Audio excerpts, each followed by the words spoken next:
Alright, so boom, episode 20 of the Am I Sleepin series, and the second time I'm doing it on a woman artist. The Doja Cat video is my favorite Am I Sleepin video I've ever done, along with the Lil Peep video. So now for episode 20, I finally decided to check out a TDE artist. I've never listened to music from a TDE artist before. I don't listen to Isaiah Rashad, Ab Soul, Reason, Schoolboy Q, none of them. SZA has got to be the most popular R&B artist in the world, so if I'm gonna listen to a TDE artist, I gotta start with the baddie of the group. I got to start with the baddie of the group. The real baddie, not the whack one. I don't think any artist on TDE is better than Jordan though. Y'all can't tell me his song BMO ain't hard. I was up on the kid like who that is, popping them rubber bands. That's Joe Hefner. Could just say my name, it'll make your hoe wetter. Handling money like I'm a cashier or bank teller. Gave her some dick, now she bugging me, I had to repel her. Call a big mosquito, she sucking me like a fruit jelly. Don't bring a hoe, cause I'm taking like I'm Debo. Nigga, I been gaming bitches up, caught me BMO. Came to see some of y'all outside with the sneak though. Hey, what your name is? Where you from? That's a free throw. Check out Jordan on his YouTube, SoundCloud, and over on the gram to hear that fire. As usual, if a song is not in this video, it's because I already know the song, or it just simply missed the cut because I'm not listening to every song SZA has. But let's get started. The first song I chose for my pick is her song Omega. She said, babe, can I please you? Let's go get your mom. Till they all come down, till we all fall down. Okay, so immediately I was hit with a religious song. Omega is covered in religious tones. This is because SZA herself grew up a religious person. Specifically, her mother was Christian and her father was a Muslim. And she has gone on over the years about how growing up in a household of split religions was kind of a difficult thing to navigate. Not even just in her home, in the neighborhood and the schools. Being Muslim was something she had to deal with criticisms and uneasy experiences for. And the bullying she got was even more hectic after the 9/11 attacks, so bad to where she stopped wearing her hijab to school altogether. Omega is the very last song on her 2014 EP Z, and it's a song about spirituality and believing in a greater divine when you have a hard time finding your true self. Because of her upbringing in split religions, she spends the song calling out God in a Christian way and in an Islamic way. One moment she'll say, "Let the church say amen, release all my sins at the pulpit." And then in another line she'll say, "Adonai Ya Allah, answer my calls if you hear me."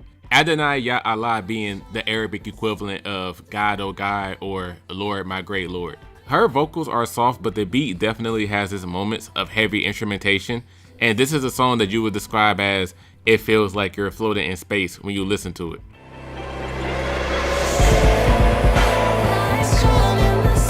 For this to be the very first song by SZA that I've ever sat down and listened to, I will honestly say, this isn't a beginner-friendly track for her. I wouldn't even tell anybody about this if they asked me for SZA recommendations. The song sounds okay, but like I said, with the religious connotations and with the song having such a slow vibe, a casual listener just getting into her music should stay away from a song like this. It was cool anyway to hear a song from the early SZA days before Control, because I can tell y'all now, there's hardly any songs from early SZA in this video. Nearly every song y'all sent me was from Control and SOS. I'm going to get on y'all ass about this later, but real quick, there is no songs in this video from her second project S. I received 261 recommendations for this video, and only 2 people even recommended me a song from S, and both of those people sent me the song Ice Moon.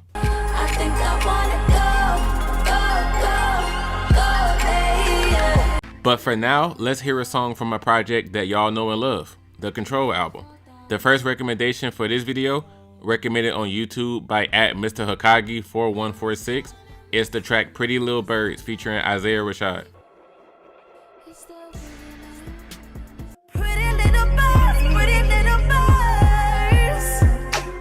The man who recommended Pretty Little Birds said it was the best song period on the Control album. So am I really about to hear the best song on Control this early into the video? Y'all let me know if Mr. Hokage tweaked it or not by calling this the best song on here. Now, I almost didn't listen to this song because I saw that it featured Mr. Hey Showtime himself, Isaiah Rashad, another artist who I have despised for some time now. Not because of the Hey Showtime thing, like I ain't messed with him way before that. 5 whole years ago, I made a video called Rappers I Refuse to Listen to, and I put Isaiah in that video. If there are any big Isaiah Rashad fans watching this video, then I strongly apologize, but I have to say it. Isaiah Rashad bores the fuck out of me. Like, oh my gosh, not even just makes me a little tired or puts me to sleep. I feel like I'm in a coma when I listen to his music. But since then, I have checked out Isaiah's Sylvia demo project, and that was good, so I'll give him that. But one thing I'm not giving him is his feature on this song. Get this nigga out of here. This would have been better as a solo SZA track. Isaiah Rashad added nothing for me. Actually, he added something. He added displeasure. He added a reason for me to skip the rest of the song when he shows up. So Pretty Little Birds is a song where SZA akins her relationship to a never dying love.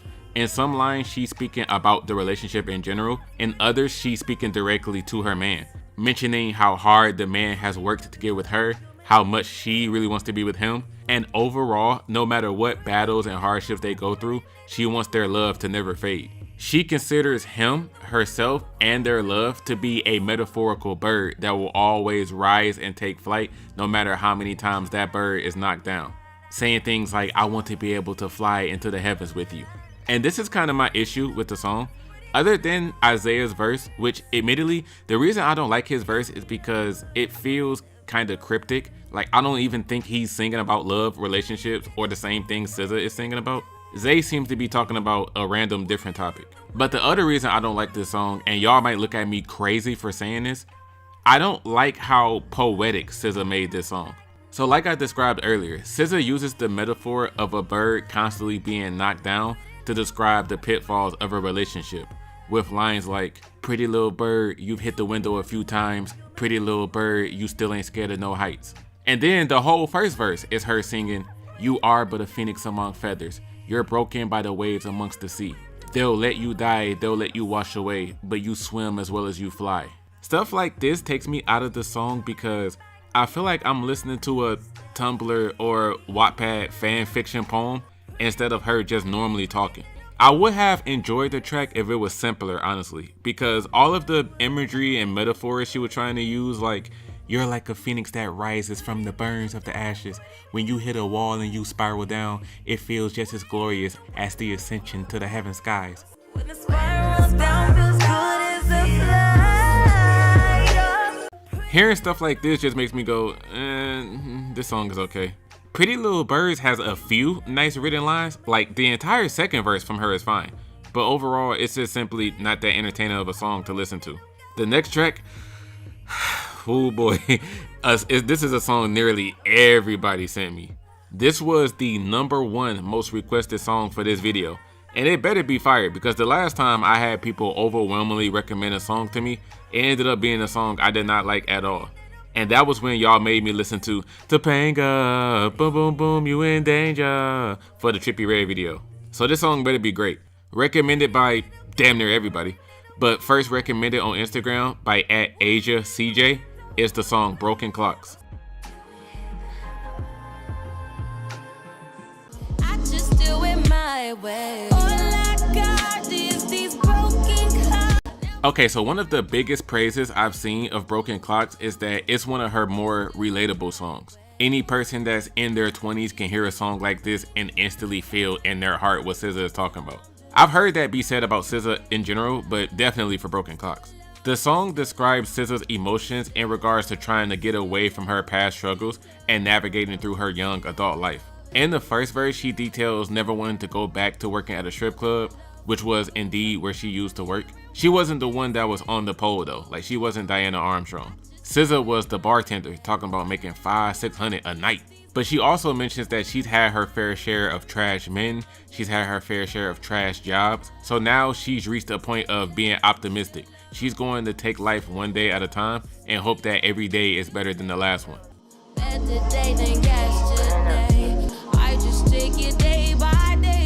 In an interview on Sway's Universe uploaded in June 2017, when asked by Sway what is the meaning of a broken clock, SZA explained that she's someone who's always been enamored by the concept of time and nature, saying that she's the type of person where if she's doing an activity that she's really enjoying, it's very easy for her to lose track of time.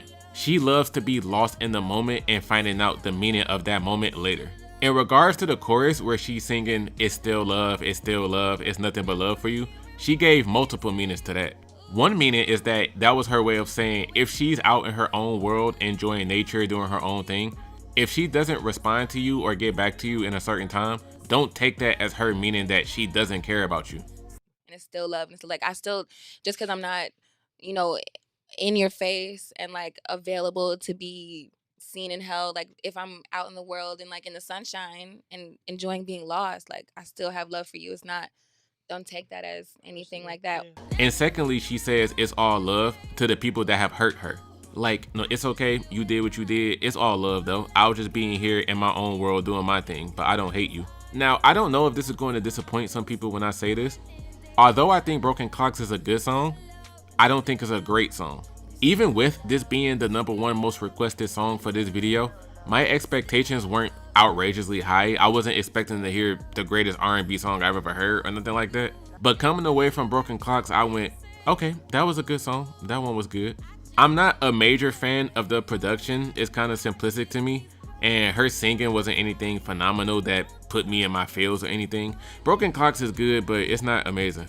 The next song is named after the coldest white girl to ever grace Hollywood. So come on now, you can't name a song after this woman and put out a weak track.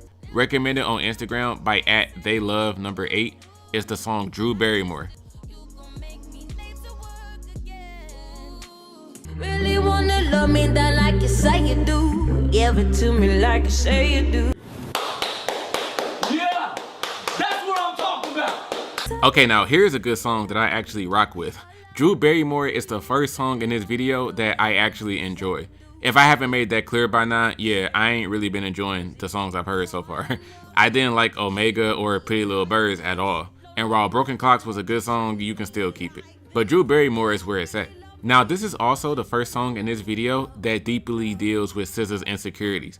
One thing that she regularly discusses in her music, to the point where it's pretty much synonymous with who she is, and literally any fan will tell you this about her, SZA has admitted to being a very insecure individual. There has been times in her life where she overthought situations because she felt like she wasn't good enough. She tried to be someone that she wasn't so she can appeal to other people instead of being her true self. And the song Drew Barrymore is a strong showcase of that. The track is also on the Control album, and it sees her singing about doubting herself and asking if she's worthy enough or woman enough to be with someone. In the first verse, she alludes to a real life event that happened to her where she went to attend a house party with a particular boy that she liked, and she planned on them just chilling and smoking a lot of weed together. But when she got to the house, she found out that the boy had already brought another girl to the party and he was spending time with her instead. If you watch the beginning of the Vivo performance, she explains this event exactly. But a short story like that illustrates how hurt she was and led her to make a song like this. The second verse of this song is amazing, and lines like these are really the ones that highlight her emotional songwriting ability. I get so lonely, I forget what I'm worth. We get so lonely, we pretend that this works. These type of lyrics are why you would hear people praise SZA's vulnerability, because she openly admits that sometimes she's so lonely and desperate to be with someone that she'll stay in a relationship or in the situation even though it isn't good for her. I'm not more attractive, I'm sorry. I'm not more ladylike, I'm sorry. I don't shave my legs. See, this verse is great to me. I'm sorry I don't shave my legs at night. The reason she says this is because she feels that she's not woman enough for the man that she wants. The typical idea of what a quote-unquote beautiful feminine woman looks like, she doesn't think she matches that image because the guy doesn't want her. The last thing I'm gonna say about this track is that one thing I like that SZA does in this song is in the bridge, she has one line where she goes from her high-pitched singing to a deeper, oh my river type of voice. Peep this. Sorry, I'm so clingy, I don't mean to be a lot. See, I like that. Sorry, I'm so clingy, I don't mean to be a lot. Hey, yeah, Drew Barrymore is a good one. Next up, recommended on Twitter by @JGalV555, we have our first song from the SOS album, and it's the track Open Arms. Hard enough, you got to treat me like this. With open arms. So apparently there's an official version of Open Arms on the SOS album, but it features Travis Scott. So once someone told me that there was a non-Travis Scott version, I went, perfect. Y'all should know me by now. Y'all knew that Travis Scott wasn't getting any spins. So J Gal V, I'm sorry, if you wanted me to listen to the version with Cactus Jack, that wasn't happening. So Open Arms is another song dealing with SZA's insecurity issues, and this one I would actually say is a little harsher than Drew Barrymore. In Open Arms, she sings about how this lover of hers found her when she was alone and had no one else, and how she's become so devoted to this person for being with her. Although what I said sounds like a positive, SZA immediately reveals in the second verse that the reason she wants to be with this person so bad is because she has low self-esteem. And even though she's aware that that's not a good thing, she can't bring herself to be alone. Man, the part where she said, I know all this is bad, but please put a leash on me anyway. Who needs self-esteem anyway? Nigga. But please put a leash on me anyway. Who needs self-esteem anyway? I can't lie, this is some heartbreaking stuff to listen to. I heard this and went like, oh my gosh, this girl is damaged. Immediately after these lines, she says, I hate myself to make you stay.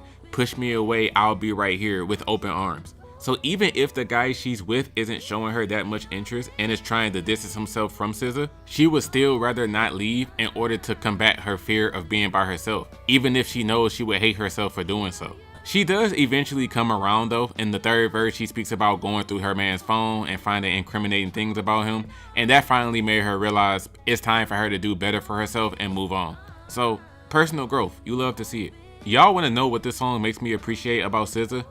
I appreciate that she's completely honest about the way she is and that she takes accountability for it. Because if there's one issue that many people have, this goes for men and women, a lot of people can't admit that there's something wrong with them. People who jump from relationship to relationship, or people who stay in a relationship for an extremely long time that they know they aren't happy in, they'll behave the way that SZA is acting, but then say that there's nothing wrong with them. They'll say, I don't have low self-esteem, or I could be single just fine if I wanted to. I don't need to be in a relationship with anybody. And yet all of that person's actions say otherwise. So it's super impressive to hear this woman sing about how the damages to her heart are there to some degree because of the things she's doing. The next song recommended on YouTube by @normhar is Warm Winds featuring Mr. Hey Showtime. You've been just ashamed of me. I guess I gotta go. Warm winds on the space ride, and I call your phone on a late night. Yeah, that's what I'm talking about. Okay, the only reason I'm clapping to this song is because Warm Winds was produced by Mac Miller. Oh, don't y'all just miss such a beautiful soul? And you can find me, I ain't hiding. I don't move my feet when I be gliding. Now, I don't know what it is with you peoples on YouTube. Keep sending me Isaiah Rashad collaborations. He must be y'all favorite TDE member or something. But one thing I wasn't expecting in regards to Warm Winds, this is a two-part song. The song as a whole is 5 minutes and 50 seconds long, and the first 2 minutes and 40 seconds is the first part, and then the remaining 3:10 is part 2. And I'ma say now, part 2 sounds way better than part 1. Also, Isaiah is actually barely on this song. Even though he has featured credits, the only thing he does is help SZA softly sing some melodies on the chorus, and her vocals are much louder than his, so you can barely hear him. He just fades into the production mostly. And that's just on part 2. Zay is not on the first part of the song at all. There's a music video for the track, and the music video only covers part 2 with Zay. It completely skips part 1 of the song, and I gotta be real, this is for the better. If you're a fan of the first part of Warm Winds, then we are not the same. I am a Martian. The first part is kind of boring to me. I'm not going to say that the first part is all over the place, but it's not really made clear what point of view SZA's lyrics are coming from and who they're directed to. By that I mean we don't know if SZA is speaking directly to her man or if it's someone's conscience speaking to themselves, but both verses touch on helping someone realize that they don't need reassurance from other people. This person is always condescending towards themselves and doubting themselves, and so the speaker wants to help this person on a journey of self-fulfillment and happiness. Part 2 is completely different though. This time SZA is directly singing about how much she misses a past lover and how sometimes you really hate to let someone go. She still has her late nights where she's up thinking about him, and she appreciates this past lover for never judging her. This is where SZA's abstract poetic writing comes in, as she likens her affection for this person as Warm Winds on a Space Ride, When I Call Your Phone on a Late Night, I Recall Your Soul Had a Taste Like, Gardens, Flowers, and Warm Winds.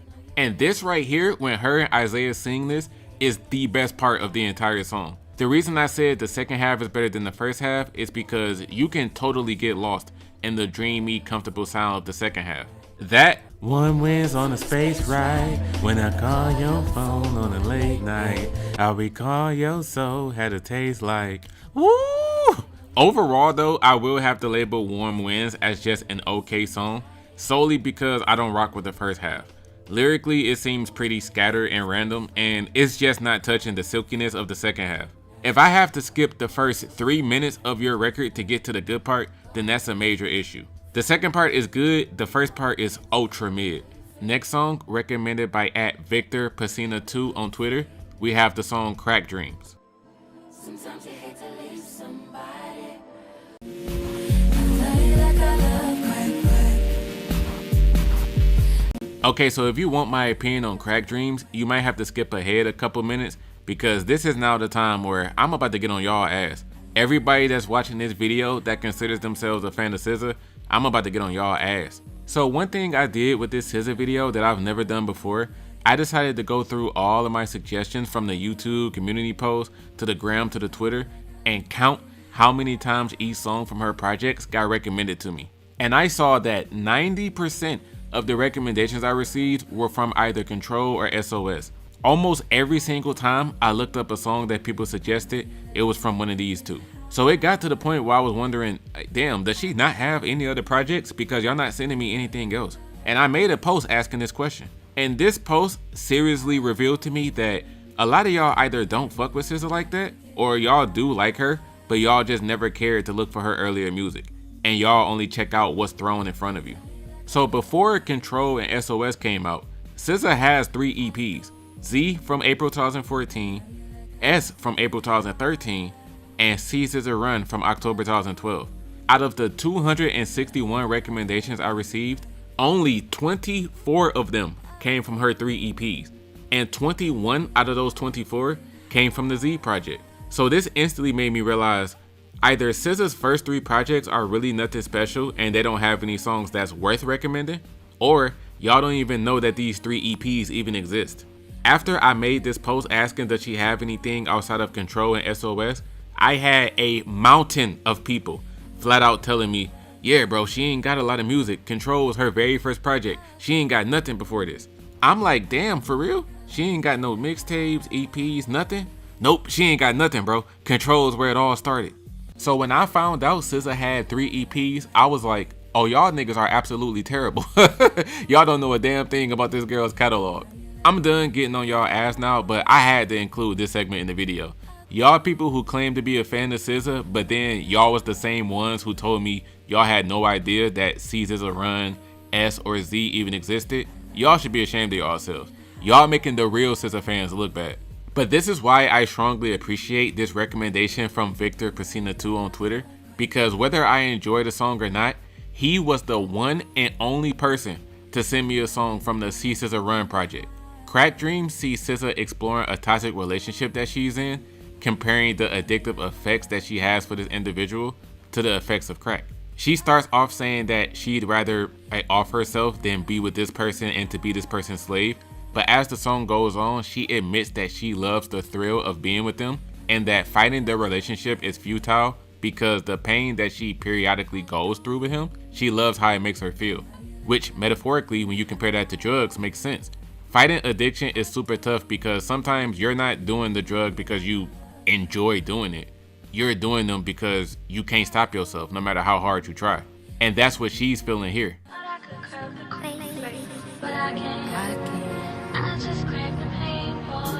So it's one of those metaphorical love songs. Your love is like a crack high kind of songs. Earlier when I was on y'all ass and I said y'all may not have recommended any songs from this EP because they're not that good. If that's why, then I understand, because I would have to put this on the same list as Omega, Pretty Little Birds, and Warm Winds. And it's just, SZA's songs are not entertaining to listen to for real. They're cool and I can acknowledge the strength of the songwriting and such, but the combination of her beat choices and melodies be missing a lot of the times. There's nothing that's been hitting me like, We got a couple of songs left, but I have to tell y'all now, I've been hearing a lot of just okay music. Oh look, we have another song from the Z EP. Please be a good song. From Instagram by @p.swizzle_, we have the track Child's Play featuring Chance the Rapper. Memories keep playing back on the nights we used to love. Just wonder how you used to. Jesus, this song absolutely puts me to sleep, man. This song put me to sleep. I was about to get put in a sarcophagus after listening to Child's Play because of how deep I was sleeping listening to this. Is this what glitter trap music sounds like? For the early SZA fans out there, y'all may have heard this term before, but SZA referred to her music as glitter trap at one point. In an interview with Star Sessions, SZA said that back when she was working on the SEP, it was a late night session and she was incredibly tired. She recorded half the songs on this tape the night before she released it. So when it came to trying to figure out what genre of music to label the project, she didn't know what to refer to it as. But then she started to think of her producer who helped her with the EP, Felix Snow. When making music together, she would always tell Felix, give me something that sounds like glitter. And he would always have the magic touch and added something that sounded like what she wanted. So thinking about Felix, when she finally put the project out, it just made her go, alright, fuck it, just call it glitter trap music. In late 2019, a couple of years after Control, someone asked SZA, do you still consider your music glitter trap music? And SZA pretty much said yes, but she also added, I can't call it that out loud no more. So I say all of that to say, glitter trap is one of my least favorite music genres of all time. Because I swear to God, this early SZA is not hitting. Child's Play, I don't look at this as a love song, but if it is one, then it's super unorthodox. Because neither artist is really even talking about relationships. SZA sings about wanting to be in a fantasy world, escaping from reality, and she mentions things from her childhood in order to help herself return to that feeling of nostalgia. Super Nintendo, Barbie dolls, etc. And then most of Chance's verse is about the idea of sacrificing for the greater good, being willing to sacrifice what you deem necessary in order to make it for what you want to do. In his case, him not taking school as seriously in the hopes of one day getting big in the music industry. Chance's verse is fine as there's a gang of entendres and metaphors in here, but Chance and SZA's verses just seem like they have nothing to do with each other whatsoever. This is one of my hugest criticisms of SZA. I feel like lyrically, her songs aren't put together that well. Her lyrics just feel like random scattered poetic lines that are just thrown together on one song. There have been numerous times where I've played her songs and I've just been sitting here thinking, girl, what are you even talking about? It's wild that I'm saying this because SZA herself said that she thought that she would have this problem. In an older interview with Complex TV from June 2014, SZA mentioned, I would hope that my music isn't cryptic because it doesn't seem cryptic to me. But for her to even say that, I hope my lyrics aren't confusing to other people, you would only say that if the way you write your lyrics is in a confusing way. So she's aware that she does this. I don't care who it is, rapper or singer. No artist will say, I hope my lyrics aren't confusing if you wasn't writing confusing stuff. Some people will consider that a pro and say, nah, that's why I love her music. The ambiguity and the freeness of her words means you can interpret the song however you want. In SZA's case, I'm sorry, that's not a pro, it's a con. Her songs lyrically feel all over the place. She'll have a few lines that are connected, a few lines here and there that are direct and make sense, like 30% of them. But then the other 70% of her lyrics are like, girl, what? The absolute best sounding part of Child's Play is the last line of Chance's verse, and then the rest of the song after that.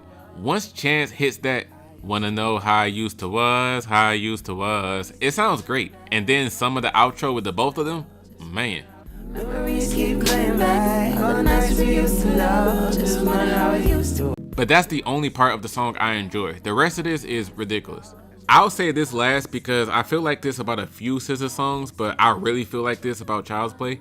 And if I'm wrong, y'all can tell me I'm wrong. I feel like Child's Play is one of those songs that people mostly like simply because of the way it sounds, and they don't care about the song's subject matter.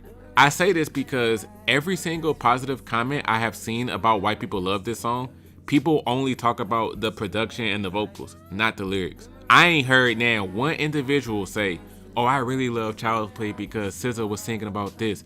I love that the song dives into this. Chance did a great job talking about that. Every single review I've come across was people praising the artist singing, praising the instruments on the beat, praising the XXYYXX sample, etc. I don't think people actually know or give a damn about what SZA and Chance are talking about on this song. People just enjoy it because of the dreamy state that it puts you in. But let's move on. Now, our final recommendation from YouTube, from @JacksUniverse2323, we have 20 something. How you leave me out so far away. This is easily one of the best songs in this video so far. With the amount of mid I've been hearing so far, I was so glad to come across something with substance. So 20 something is the final song on the Control album, and she honestly ends the project on a super sad note. The song is SZA singing from the mindset of going through a quarter-life crisis. For those of y'all who aren't aware, y'all know how a person can have a midlife crisis when they reach their 40s or so, and that's when they have the scary realization that they're no longer a very young person. They're actually getting up there in age, knowing that they won't be alive forever and they may not have everything that they want in life, such as they don't have the money that they thought they would have, they're probably not married and don't have kids, things like that. When older people reach that stage, they get terrified, so they start doing stuff to make themselves feel younger. A quarter life crisis is essentially the same thing, but it happens when you're in your 20s. A lot of people, when they reach their mid to late 20s, their anxiety starts to shoot through the roof because they realize that they're not going to be young forever, they're going to get old one day. And like I previously mentioned, you may not be in the career that you want, you may not currently live in the place you want, and so on. So SZA dedicates this song to the people who are in their 20s and going through the same mental struggles that she is. She spends the verses talking about love. Of course she did, it's SZA. But speaking about not wanting to move on from a relationship, wanting someone to think about the past happy times y'all had together so they'll want to stay. But on the chorus, she does an all-point bulletin to people in her position. She doesn't have a phone in her name or anything in her name. She didn't have any money, and she's afraid of what her future entails. So she wishes a God bless to all of the people in their 20s that are going through the same thing she is. God bless these 20-somethings. God bless, oh God bless, oh God bless.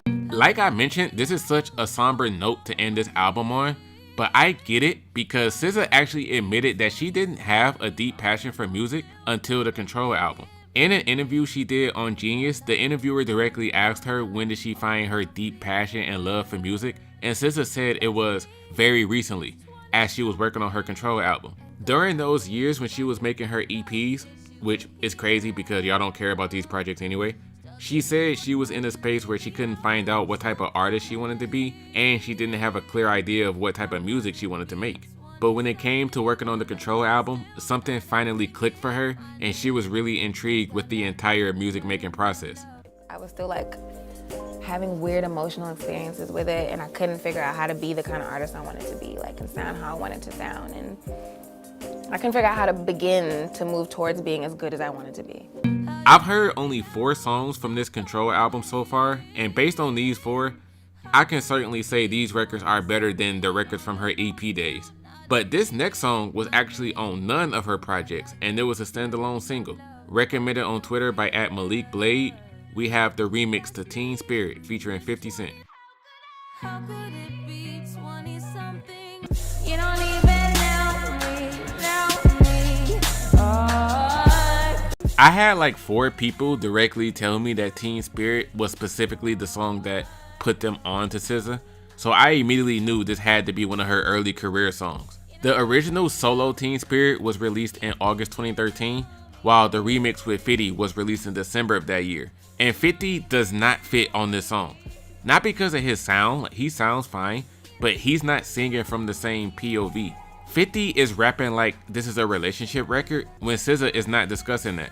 So Teen Spirit has a lot of suicidal thoughts and tones to it. She's singing as if she's speaking to an entity or a demon in her head that's trying to control her and make her do something she doesn't want to do. Throughout the track, she has lines like, I hear your voice behind me, moving up my neck. I hear you talking, creeping up my shoulder. I hear you breathing. In my head, I hear you screaming. Just do it. Same thing with the hook. I hear you talking. I feel you moving. Let's do it already. Yeah, I feel And for the bridge, don't come close, you don't even know me. So that is what the entire song is. She's singing about this, and 50 is talking about, I view her mind like something I can explore. A fat ass is cool, but baby I want more. Something I can adore, be down for. Like, they are not singing about the same thing at all. And since you saying I don't know you, I don't know the pin to my ATM. When the bill collector come, bet you know me then. I ain't fucking with you. 50 did not understand the assignment. His verses are very disconnected from what she's talking about. And this is where my annoyance comes in with something I said earlier. SZA's lyrics are so all over the place that people would just be blatantly making up their own meanings to her songs sometimes. I found this page on a website called Singer's Room where they were breaking down the song Teen Spirit, and nearly everything on this page was capped. Singer's Room was saying stuff like, the lyrics are raw, honest, and relatable, capturing the essence of what it means to be young and trying to find your place in the world. Teen Spirit is about self-discovery and empowerment. SZA encourages listeners to embrace their individuality and to not be afraid to stand out from the crowd. She sings about overcoming insecurities and finding strength and vulnerability, reminding us that it's okay to be imperfect and make mistakes. Yo, y'all should have seen the look on my face when I read this article. I was like, what the hell are y'all talking about? Y'all just completely made all of that up. SZA sings on this song about how you shouldn't be afraid to be yourself and it's okay to make mistakes. There is not a single word in this song where she says anything about always strive to be yourself, never want to be like other people. It's okay if you fail, just brush yourself off and try again. I was looking at this webpage like, huh? And I know some of y'all will say, Amiri, bro, that's their interpretation. You can't dump on someone else's meaning. If that's how they took the song, how can you say they're wrong? Nah, bro, this ain't no interpretation. They're just flat out naming stuff that didn't happen. That's my issue.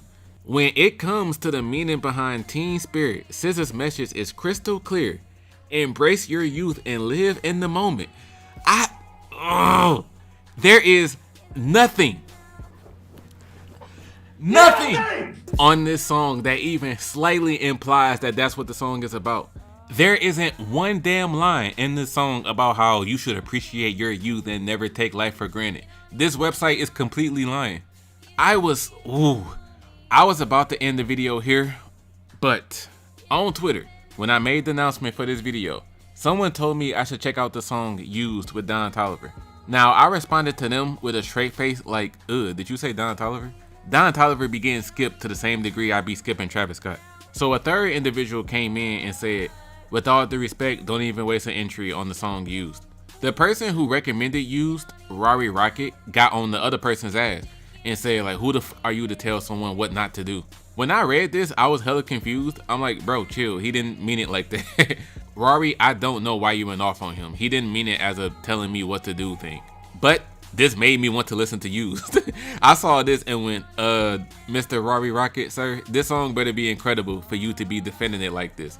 Nigga, who the fuck is you to tell him? Like, this song better be hard. So, yeah, the final song in this video is Used featuring Don Toliver.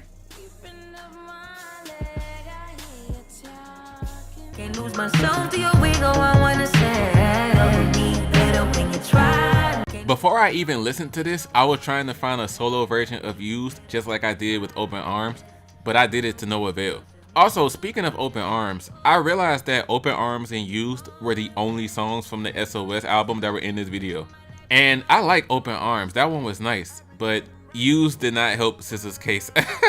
I wasn't really feeling this one either. Yeah, Rory Rocket, you was bugging. You was going to war for the wrong song.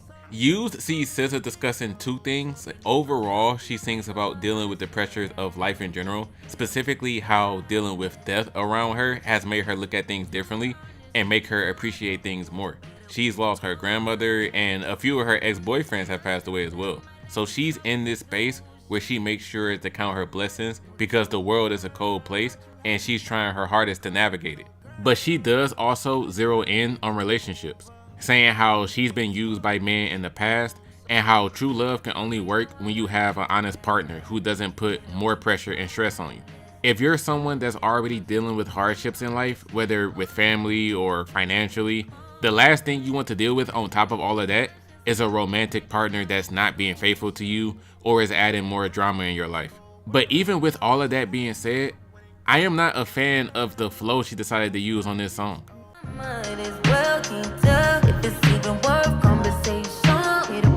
Something like this is what I mean. It doesn't suck. Well, period. I don't think SZA sucks. I haven't heard anything bad throughout this entire video. It's just not engaging to me. I'm not getting wowed by anything I'm hearing. There's only 2 parts in this entire song that really caught my eye. One was a lyric and the other one was the way she was singing.